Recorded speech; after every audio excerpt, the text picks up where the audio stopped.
ಆತ್ಮೀಯ ಬಂಧುಗಳೇ, ಕರ್ನಾಟಕ ಜೈನ ಸಮಾಜದ ಸರ್ವತೋಮುಖ ಅಭಿವೃದ್ಧಿಗಾಗಿ ಕರ್ನಾಟಕ ಜೈನ್ ಅಸೋಸಿಯೇಷನ್ ಸತತವಾಗಿ ಜುಲೈ 1999ರಿಂದ 2019ರವರೆಗೆ ಸಮಾಜ ರತ್ನ, ಶ್ರಾವಕ ರತ್ನ ಇತ್ಯಾದಿ ಪ್ರಶಸ್ತಿಗಳಿಂದ ಅಲಂಕೃತರಾದ ಶ್ರೀ ಎಸ್ ಜಿತೇಂದ್ರ ಕುಮಾರ್ ಅವರ ಅಧ್ಯಕ್ಷತೆಯಲ್ಲಿ ಹಗಲು ರಾತ್ರಿ ಶ್ರಮಿಸಿ ರಾಜಧಾನಿ ಬೆಂಗಳೂರಿನಲ್ಲಿ ಭಾರತಾದ್ಯಂತ ಪ್ರಖ್ಯಾತವಾಗಿರುವ ಜೈನ ಸಮಾಜದ ಹೆಮ್ಮೆಯ ಕರ್ನಾಟಕ ಜೈನ ಭವನಗಳನ್ನೊಳಗೊಂಡ ಮೋತಿಕಾನೆ ತಿಮ್ಮಪ್ಪಯ್ಯ ಜೈನ ವಿದ್ಯಾರ್ಥಿ ನಿಲಯದ ಯೋಜನೆಯನ್ನು 6.5 ಕೋಟಿ ರುಗಳ ವೆಚ್ಚದಲ್ಲಿ ಪೂರೈಸಿ ಬಳಕೆಗೆ ತಂದಿರುವುದು ಸರ್ವವಿದಿತ.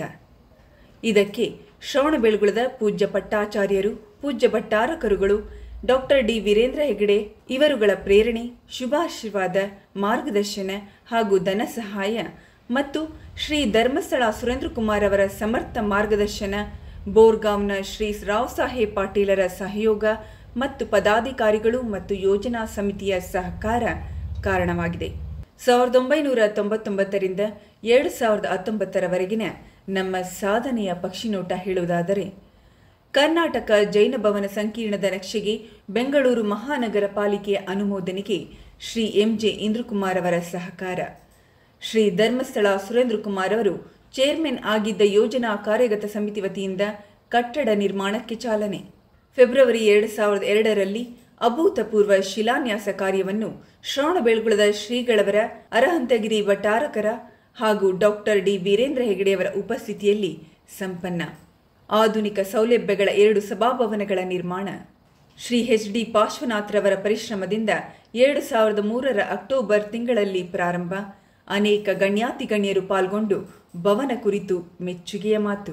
ಯೋಜನೆಗೆ ಹಣವನ್ನು ಒಟ್ಟುಗೂಡಿಸಲು 2001, 2003 ಮತ್ತು 2006ರಲ್ಲಿ ವೇಣೂರು, ಕಾರ್ಕಳ ಹಾಗೂ ಶ್ರವಣಬೆಳಗೊಳದಲ್ಲಿ ಮಹಾಮಸ್ತಕಾಭಿಷೇಕಗಳನ್ನು ನೆರವೇರಿಸಿ 6.56 ಲಕ್ಷ ರುಗಳ ಉಳಿತಾಯ ಸಾಧಿಸಿ ಹುಡ್ಕೋ ಸಂಸ್ಥೆಯಿಂದ 2 ಕೋಟಿ ರುಗಳ ಸಾಲವನ್ನು ದಾನಿಗಳ ಮತ್ತು ಸರ್ಕಾರದಿಂದ ಪಡೆದ ಧನ ಸಹಾಯದ ಜೊತೆಗೆ 1 ಕೋಟಿ ರುಗಳ ಕಾಲ್ ಡಿಪಾಸಿಟ್ ಪಡೆಯುವಲ್ಲಿ ಬೋರ್ಗಾಂವ್ನ ಶ್ರೀ ರಾವ್ ಸಾಹೇಬ್ ಪಾಟೀಲರ ಪಾತ್ರ ಅವಿಸ್ಮರಣೀಯ.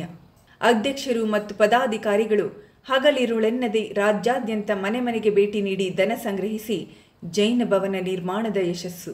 ಈ ಸಮಯದಲ್ಲಿ ಹುಡ್ಕೋ ಸಂಸ್ಥೆಯ ಸಾಲವನ್ನು ಕೂಡ ತೀರಿಸಲಾಗಿತ್ತು. 12 ಕೊಠಡಿಗಳಿದ್ದ ಹಳೆಯ ವಿದ್ಯಾರ್ಥಿ ನಿಲಯದ ಸ್ಥಳದಲ್ಲಿ ಆಧುನಿಕ ಸೌಲಭ್ಯಗಳನ್ನೊಳಗೊಂಡ 72 ಕೊಠಡಿಗಳ 4 ಅಂತಸ್ತಿನ ಮೋತಿಕಾನೆ ತಿಮ್ಮಪ್ಪಯ್ಯ ಜೈನ ವಿದ್ಯಾರ್ಥಿ ನಿಲಯದ ನಿರ್ಮಾಣ. 2004ರಿಂದ 130 ವಿದ್ಯಾರ್ಥಿಗಳಿಂದ ಅದರ ಬಳಕೆ. ಭಗವಾನ್ ಶ್ರೀ ಮಹಾವೀರ ಸ್ವಾಮಿ ಜಿನಮಂದಿರ ನಿರ್ಮಾಣ ಮಾಡಿ 2006ರ ಏಪ್ರಿಲ್ ತಿಂಗಳಲ್ಲಿ ಅದರ ಲೋಕಾರ್ಪಣೆ.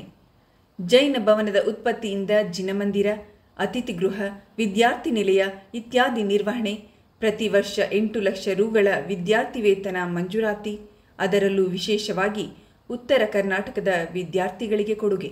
2013ರಲ್ಲಿ ಭವನದ ಉತ್ಪತ್ತಿ ಮತ್ತು ವಿಜಯ ಬ್ಯಾಂಕ್ನಿಂದ ಪಡೆದ 1 ಕೋಟಿ ರುಗಳ ಸಾಲದಿಂದ 2 ಕೋಟಿ ರುಗಳ ವೆಚ್ಚದಲ್ಲಿ ಕಟ್ಟಡ ಖರೀದಿಸಿ 31 ಮಹಿಳಾ ವಿದ್ಯಾರ್ಥಿಗಳ ವಾಸ್ತವ್ಯಕ್ಕೆ ಅವಕಾಶ.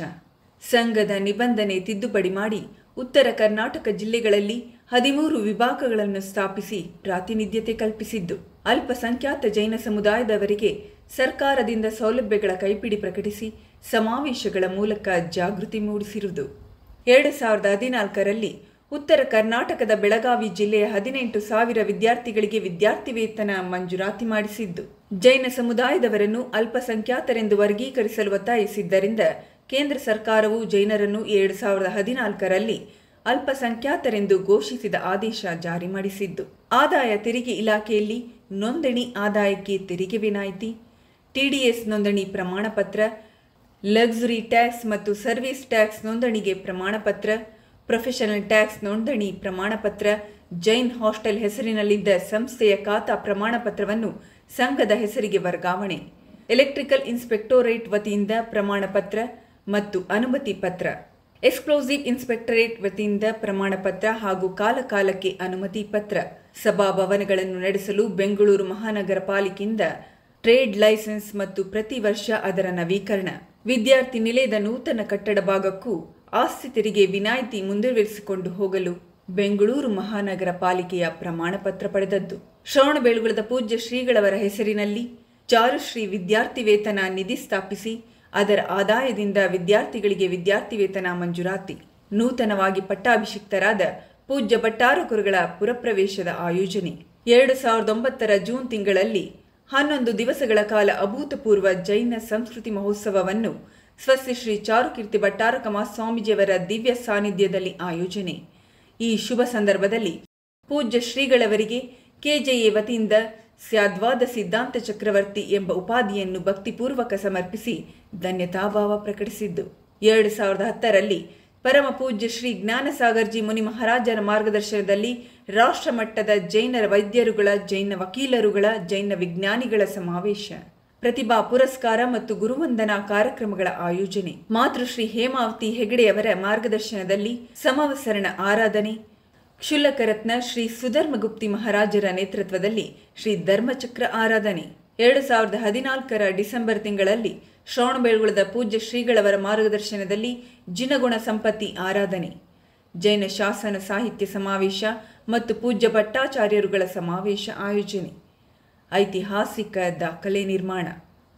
ಪ್ರತಿ ವರ್ಷವೂ ಮಹಾವೀರ ಜಯಂತಿ, ದಶಲಕ್ಷಣ ಪರ್ವ ಆಚರಣೆ ಸಂದರ್ಭಗಳಲ್ಲಿ ರಕ್ತದಾನ, ಕೃತಕ ಕಾಲು ಜೋಡಣೆ, ನೇತ್ರ ತಪಾಸಣೆ, ಆರೋಗ್ಯ ತಪಾಸಣೆ, ಸ್ತ್ರೀ ಆರೋಗ್ಯ ತಪಾಸಣೆ, ಯೂರಾಲಜಿ ಶಿಬಿರಗಳ ಉಚಿತ ಆಯೋಜನೆ. ಜೀವಮಾನದ ವಿಶಿಷ್ಟ ಸೇವೆ ಸಲ್ಲಿಸಿರುವ ವ್ಯಕ್ತಿಯೊಬ್ಬರಿಗೆ ಪ್ರತಿ ವರ್ಷ ಮಹಾವೀರ ಪ್ರಶಸ್ತಿ ಪ್ರದಾನ ಹಾಗೂ ವಿಶಿಷ್ಟ ಜೈನ ಸಾಧಕರನ್ನು ಗೌರವಿಸುತ್ತಿರುವುದು.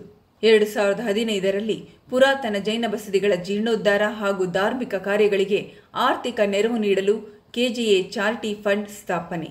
2016ರಲ್ಲಿ ಶ್ರವಣಬೆಳಗೊಳದಲ್ಲಿ ಜರುಗಿದ 81ನೇ ಅಖಿಲ ಭಾರತ ಕನ್ನಡ ಸಾಹಿತ್ಯ ಸಮ್ಮೇಳನದ ಸಂದರ್ಭದಲ್ಲಿ 7 ಲಕ್ಷಕ್ಕೂ ಹೆಚ್ಚು ಸಾಹಿತ್ಯಾಭಿಮಾನಿಗಳಿಗೆ ಅಧ್ಯಕ್ಷರ ನೇತೃತ್ವದಲ್ಲಿ ವಸತಿ ಊಟೋಪಚಾರದ ವ್ಯವಸ್ಥೆ ಆಯೋಜನೆ.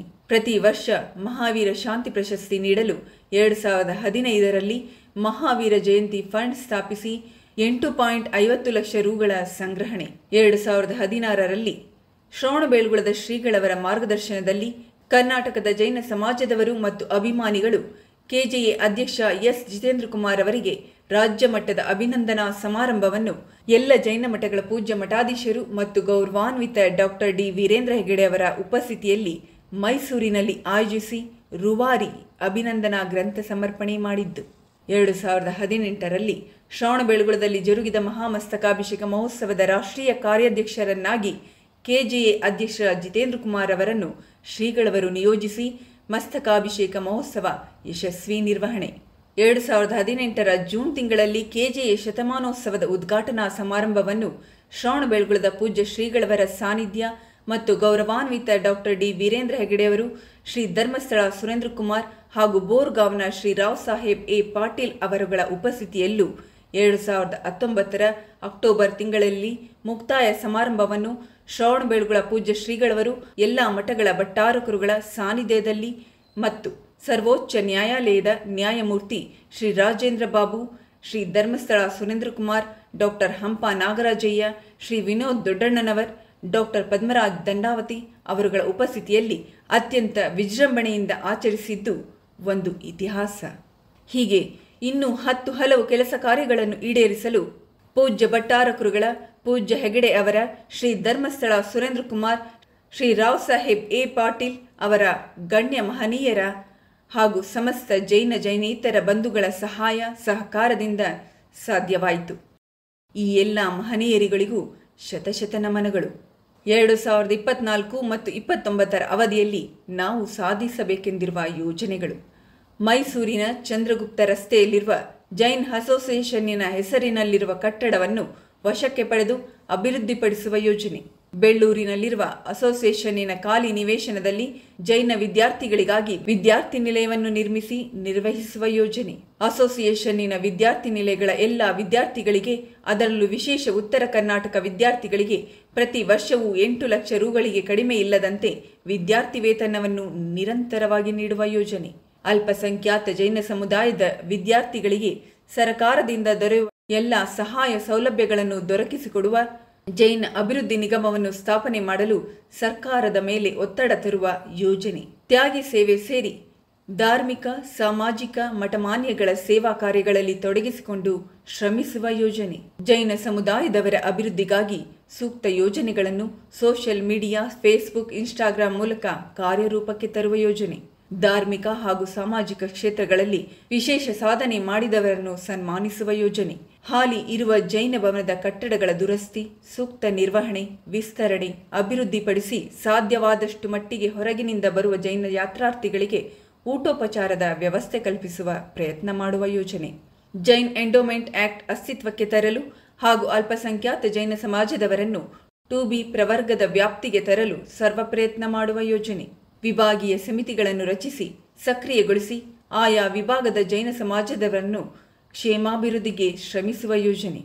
ಜೈನ ಸಮಾಜದ ಎಲ್ಲ ಅರ್ಹ ವ್ಯಕ್ತಿಗಳಿಗೂ ಹೆಚ್ಚಿನ ಸಂಖ್ಯೆಯಲ್ಲಿ KJA ಸದಸ್ಯತ್ವ ಸುಲಭವಾಗಿ ಪಡೆಯಲು ಅವಶ್ಯಕವಾದ ನಿಯಮಾವಳಿಗಳನ್ನು ಸರಳೀಕರಿಸುವ ಬಗ್ಗೆ ಸೂಕ್ತ ಕ್ರಮ ಜರುಗಿಸುವ ಹಾಗೂ ಅಸೋಸಿಯೇಷನ್ನಿನ ಚಟುವಟಿಕೆಗಳನ್ನು ಡಿಜಿಟಲೀಕರಿಸಿ ಕನಿಷ್ಠ ತಿಂಗಳಿಗೊಮ್ಮೆಯಾದರೂ ಸೋಷಿಯಲ್ ಮೀಡಿಯಾಗಳಲ್ಲಿ ಅಪ್ಲೋಡ್ ಮಾಡುವ ಯೋಜನೆ. ಹೀಗೆ ಇನ್ನೂ ಹೆಚ್ಚಿನ ಸಮಾಜಮುಖಿ ಕ್ರಿಯಾಯೋಜನೆಗಳನ್ನು ರೂಪಿಸಿ ತಮ್ಮಗಳ ಸಹಾಯ ಸಹಕಾರದಿಂದ ಅನುಷ್ಠಾನಕ್ಕೆ ತರಲು ಪ್ರಾಮಾಣಿಕ ಪ್ರಯತ್ನ ಮಾಡಲಾಗುವುದು.